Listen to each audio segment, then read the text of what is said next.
In all of American history, only 2 foreign leaders have addressed a joint session of Congress on at least 3 occasions. One was Winston Churchill during and after the Second World War, and the other is Benjamin Netanyahu, the longest-serving prime minister in Israel's history.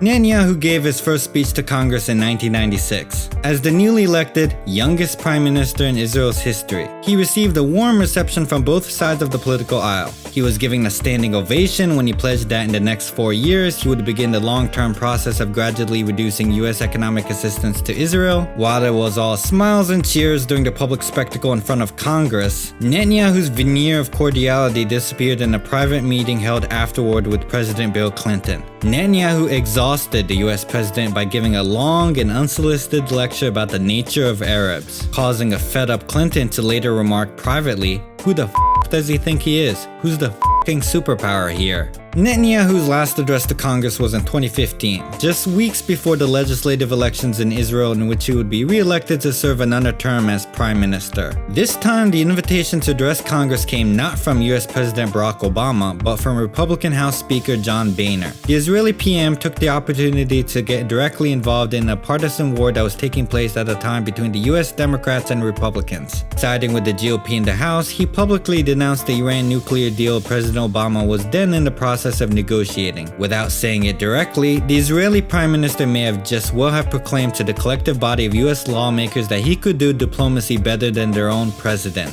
Still, Netanyahu was courteous enough to thank the United States for its generous military assistance. This time, however, he didn't bother to renew his original pledge to reduce Israel's reliance on US aid. In fact, Netanyahu was all too happy to accept the $38 billion military aid package to Israel signed by President Obama. Whether lecturing Clinton on Arabs or undermining Obama's diplomatic efforts, Netanyahu walked through the US halls of power as if he owned the place. He knows he can depend on the stalwart base of pro-Israel lobbyists, and he has become so self-assured that he can even manipulate and control US foreign policy. "I know what America is," Netanyahu once said to a group of Israelis in 2001 when he apparently didn't know he was being recorded. "America is a thing you can move very easily, move in the right direction. They won't get in the way." Within the US-Israel alliance, Netanyahu does see himself as the one holding the cards, and his high opinion of himself may not be completely unwarranted. There has been serious scholarship that has argued that Israel, or at least the pro-Israel lobbying groups working on behalf of the interests of Netanyahu's Israel, are in fact the primary drivers of US foreign policy. For instance, in the book The Israel Lobby and US Foreign Policy, 2 leading political science scholars, John Mearsheimer and Stephen Walt, argue that, quote, "the overall thrust of US policy in the region, the Middle East, is due almost entirely to US domestic politics, and especially to the activities of the Israel lobby," end quote. Mearsheimer and Walt go as far as to say that even the 2003 Iraq invasion was, quote, "motivated in good part by the desire to make Israel more secure," end quote. They point to the role of the small band of neoconservatives with close ties to Netanyahu's Likud party within the George W. Bush administration in propelling the US into a war with Iraq. However, there are other critics who downplay the impact of the Israel lobby's influence in shaping US foreign policy, and who believe that it is in fact the United States that controls Israeli policies and not the other way around. Some of Israel's sworn enemies take this position. For instance, Hassan Nasrallah, the leader of the Lebanese paramilitary organization and political party Hezbollah, was recently asked in an interview if the US would be accountable if Israel strikes Iran. And Nasrallah had this to say. بموضوع علاقة إسرائيل وأمريكا وبنرجع بنعيد وبنرجع بنكرر وهاي اسمح لي لك أكذوبة اللوبي الصهيوني أنه اليهود هن حاكمين أمريكا وهن بياخدوا الحوار وهن عاملين وهن مسويين ومشاكل. لا، أمريكا هي صاحبة القرار. بأمريكا في شركات كبرى، في مثلث ثالوث، شركات النفط، شركات السلاح، وما يسمى بالصهيونية المسيحية هو أصحاب القرار. هذا التحالف. إسرائيل كانت في الماضي أداة بريطانية والآن هي أداة أمريكية. So, this raises a serious question. Who, in fact, calls the shots within the US and Israel's quote-unquote special relationship? What's the truth of the matter? Does Israel dictate US foreign policy? Or is it in fact the US holding sway over Israel's policies? Certainly, on the surface level, it seems that Israel is the one with all the leverage, given that its prime minister apparently has the latitude to berate US presidents and still receive billions in foreign aid. But the truth of the matter is that Benjamin Netanyahu himself is an American creation. Netanyahu's political journey began in the United States. He became Prime Minister of Israel by Americanizing the politics of Israel. And while he may have insulted US presidents from Clinton to Obama and made himself a headache to Joe Biden as he seeks re-election, Netanyahu is still a product of the United States. In a sense, he can be compared to a Frankenstein monster, a creation of American political institutions that the US may now have lost control over. Please welcome the former Prime Minister of Israel, Benjamin Netanyahu.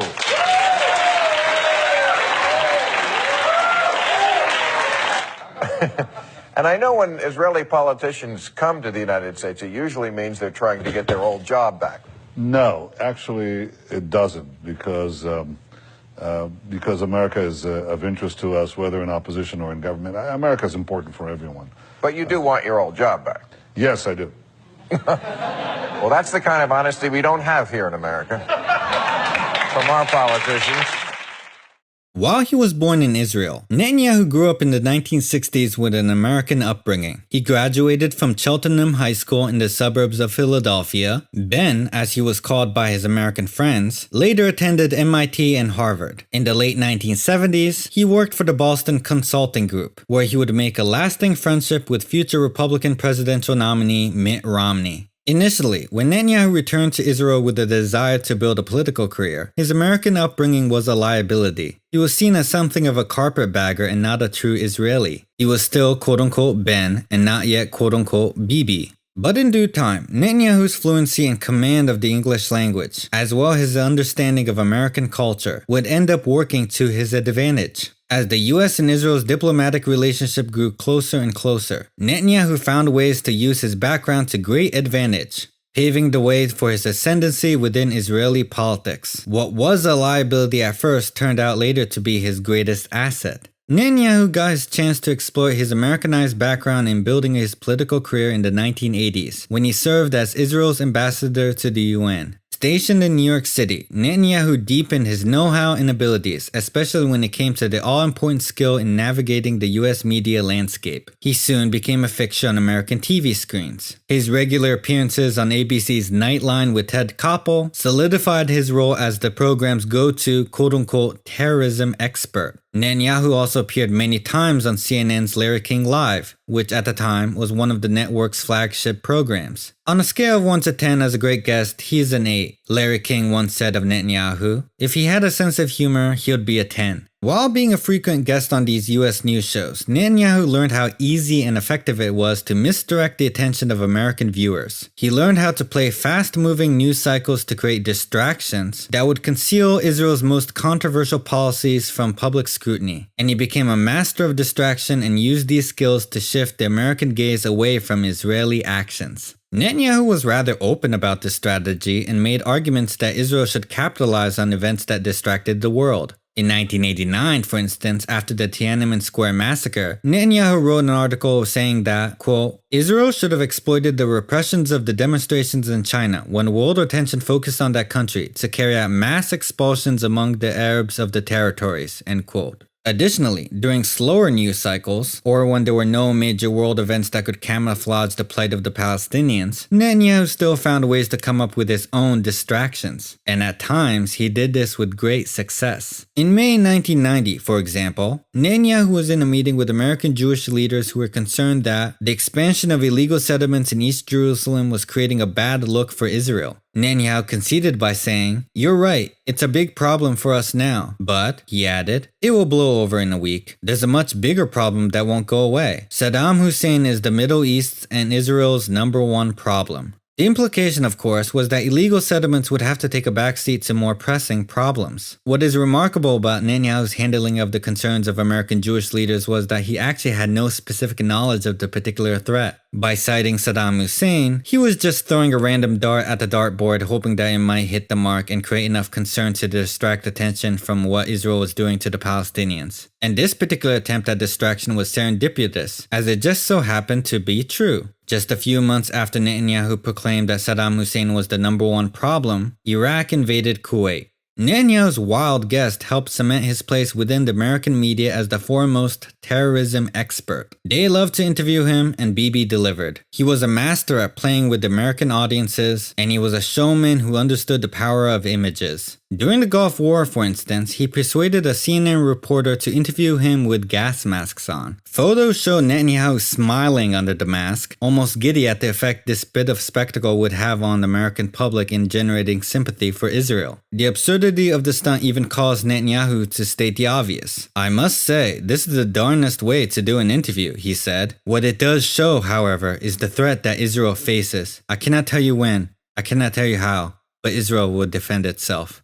The US media was particularly generous to Netanyahu. They often went even further than the Israeli media to defend his reputation. Even during the lowest points in his political career, it would be the American, not Israeli media that would throw Netanyahu a lifeline. And one of the most egregious cases of this came right after the assassination of Prime Minister Yitzhak Rabin in 1995. In the early 1990s, the Israeli Prime Minister Rabin signed the Oslo Accords to begin the peace process with the Palestinian Liberation Organization, or PLO. Netanyahu, who was, at the time, leader of the right-wing Likud party, attacked Rabin for signing the accords. He compared the arrangement to the 1938 Munich Agreement, in which the British government ceded parts of Czechoslovakia to Hitler's Germany. "You are worse than Chamberlain," Netanyahu said to Rabin in the Israeli Knesset. "He endangered another nation, but you are doing it to your own nation." Netanyahu regularly appeared at anti-Rabin rallies. As the right-wing protesters burned effigies of Rabin, they shouted, "Death to Rabin, and with blood and fire we will banish Rabin." The crowds even started to harass Rabin outside his residence. They went so far as to target Rabin's wife Leah, taunting her with shouts like, "You will be strung up like Mussolini and his mistress." The protests were so extreme that other leaders within Netanyahu's Likud party became squirmish and abandoned the rallies. But not Netanyahu, who continued to show up and stay at anti-Rabin protests. He did not flinch and continued to make speeches, adding further fuel to the flames.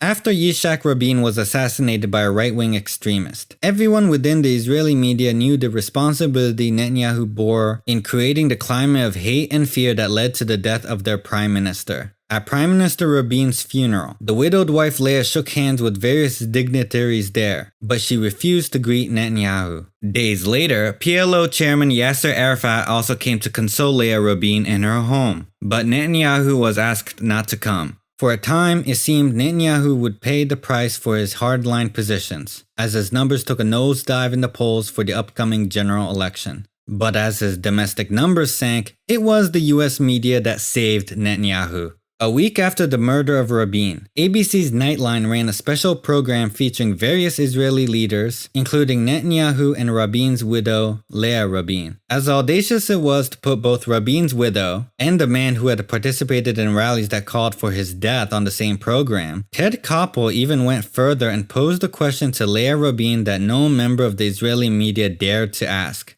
Why, Koppel wanted to know, had she greeted Arafat warmly, but refused to shake Netanyahu's hand? In Israel, where Netanyahu's complicity in Rabin's death was common knowledge, Leah Rabin's snub was understood for what it was, a denunciation of Netanyahu for his role in stoking right-wing hatred for her husband. Koppel's question turned a widow's grievance into an accusation. She was the one being irrational, and Bibi was the true victim. Abetted by Koppel's question, Netanyahu felt confident enough to tell viewers later in the program that the attacks on him for his role in Rabin's death was McCarthyism at its purest. By furnishing him with TV appearances like these, the US media propped up Netanyahu in ways that could not be expected from the Israeli media. In turn, this conquest of the American airways and halls of power eventually elevated his domestic credentials. His poll numbers improved, and just a year after Rabin's death, he became the youngest prime minister in Israel's history. And we moved the capital of Israel to Jerusalem. That's for the evangelicals. You know, it's amazing with that. The evangelicals are more excited about that than Jewish people. It's really, right? It's incredible. Long before Netanyahu entered the political scene, support for Israel within the United States used to be a fairly liberal cause. Throughout the 1960s and 70s, most American Jews and Zionists were ostensibly left-leaning Democratic voters and aligned more closely with labor Zionists such as the Israeli Prime Minister Ben-Gurion or Golda Meir, and the right-wing Likud party had little base of support within the American Jewish community. But during the 1980s, just around the time Netanyahu served as Israel's UN ambassador, the pro-Israel lobby in the United States shifted from left to right. The American Israel Public Affairs Committee, AIPAC, which used to be liberal-leaning, started to court Republican donors who would support them in their opposition to the Oslo Accords. The Conference of Presidents of Major American Jewish Organizations also drifted to the right with the hiring of a hawk named Malcolm Hoenlein as chief executive. And right-wing Christian Zionists started to get involved in the action to lobby on behalf of Israel as well, with the formation and expansion of Christians United for Israel. Netanyahu found himself in the right place at the right time, just as this transition was taking place. As the conservatives started to take over the pro-Israel lobby, Netanyahu was able to form a powerful donor base, and this base was instrumental in funding his successful campaign to become Prime Minister of Israel. Malcolm Hoenlein, of the Conference of Presidents of Major American Jewish Organizations, introduced many wealthy donors to Netanyahu. Bibi also became friends with Republican businessman Ronald Lauder, who brought Netanyahu into contact with other big donors including Donald Trump. Another benefactor was billionaire Charles Kushner, who sometimes hosted Netanyahu in his home, where the future Israeli PM slept in the childhood bedroom of Charles's son Jared Kushner, who would later become the son-in-law and senior advisor to President Trump. And just as he was courting conservative donors in the US, Netanyahu also made contact with various conservative operatives. He hired GOP consultants to help him hone his political skills. With their assistance, he brought Republican-style campaigning into the Israeli political landscape. In the early 1990s, Netanyahu hired a famous GOP polling expert Frank Luntz. This was followed by the 1996 election that first made Netanyahu prime minister. For this successful campaign, Netanyahu also hired Republican guru Arthur Finkelstein, a former advisor for several successful campaigns including those of President Nixon and Reagan. By his own admission, Finkelstein's proudest achievement over a decades-long career running conservative campaigns was turning the word liberal into a pejorative. For Netanyahu's 1996 race, Finkelstein crafted sleek American-style attack ads that had previously never been seen in Israeli politics. Netanyahu's first term as prime minister lasted from 1996 to 1999. A decade later, when he ran again for PM, he once more turned to US strategists. For his successful comeback in 2009, he hired a Republican strategist named John McLaughlin to shape his messaging. McLaughlin would also later go on to work as a polling expert for President Trump. But perhaps no GOP figure has been as influential in maintaining Netanyahu's power as the American casino owner Sheldon Adelson,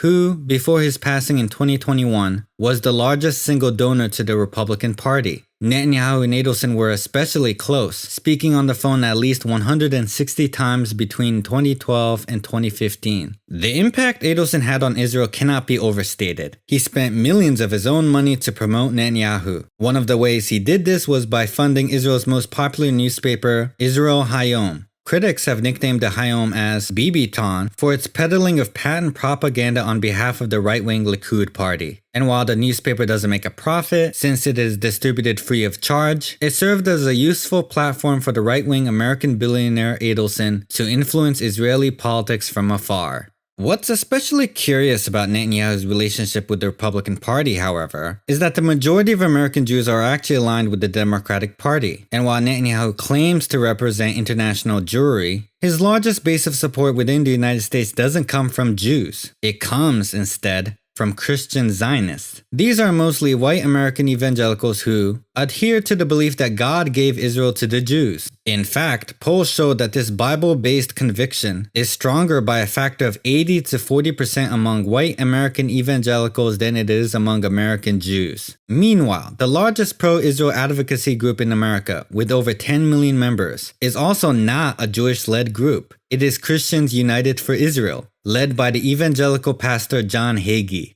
In his book, Jerusalem Countdown, A Warning to the World, John Hagee makes the extremely anti-Semitic claim that Adolf Hitler was a half-breed Jew sent by God as a hunter to persecute and drive European Jews towards the only home God ever intended for the Jews in Israel. And yet, Netanyahu's not at all repulsed by this extreme anti-Semite who literally justified the Holocaust. On the contrary, he continues to cozy up with Pastor Hagee, and he regularly speaks at annual Christians United for Israel conferences, hailing the evangelicals as Israel's best friends. The alliance between Netanyahu and evangelical Republicans, who only support Israel as part of the pursuit of Armageddon, is certainly bizarre, but it may be unavoidable. As more and more American Jews, particularly young Jews, lead the protests to end the genocide in Gaza, Netanyahu needs the Christian Zionists to lobby the US government so he can finance his war and fend off international sanctions. And in turn, Netanyahu's primary base of support in the United States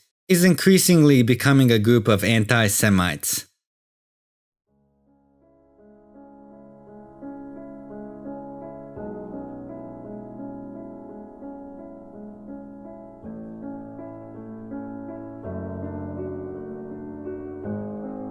As I record this video in May of 2024, it is true now that Netanyahu is a headache for pro-Israel Democrats in the US. President Biden is certainly not pleased with Israel's recent strike on Iran. Israel's actions in Gaza even forced Democratic leaders and staunch Zionists such as Senator Chuck Schumer to call for early elections in Israel to replace Netanyahu. For Democrats, at least, Netanyahu has become something of a scapegoat. They seem to prefer to attack Netanyahu the individual rather than Israel itself, as it provides them with a way to shield themselves from criticism that they are not pro-Israel in the public eye. But anyone on the American side who wants to blame Netanyahu must remember that it was America that created him. He was elevated by the US media. He brought American politics into Israel. If there is blame to be had, it must be shared.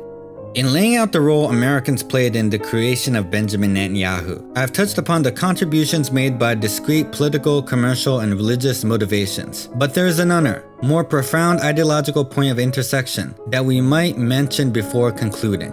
As tens of thousands of Palestinians continue to be killed, we could simply blame the ideology of Zionism that demands the expulsion and exclusion of Palestinians. But stopping our analysis there would be a mistake, because in the end, Zionism itself finds its mirror in the American notion of manifest destiny, the quasi-religious conviction that was used to justify the ethnic cleansing of America's native population. The billions of dollars in US foreign aid to Israel, which allows the genocide of Palestinians to continue, is the material manifestation of the shared ideological worldview that one people has an ordained right to usurp the land and possessions of another. As horrendous as Israel's ethnic cleansing of Palestinians is, it is hardly unique. With the genocide in Gaza, Israel is exercising its own manifest destiny. What is happening in Gaza is a repetition not only of the killings of Native Americans at the hands of Christian nationalists, it finds historical precedent in every settler colonial state that came after the United States, from Canada to Australia. Interestingly, and not coincidentally, these countries also represent some of Israel's biggest supporters. As America gives billions of dollars in aid to Israel, essentially bankrolling the genocide of the Palestinians, it is important to remember how the Zionist ideology used to justify the ethnic cleansing of the native population has a clear correlation with the religious field claims that are part of America's own past. As we witness each day of the ongoing genocide Netanyahu's Israel is committing in Gaza, we must not fall for the trap that this is a uniquely evil action. History did not begin on October 7th, nor did this all start with the Balfour Declaration that established the State of Israel. It is, in significant ways, the culmination of a 400-year history of settler colonialism that had its most extreme manifestation not in Netanyahu's Israel, but in the United States of America.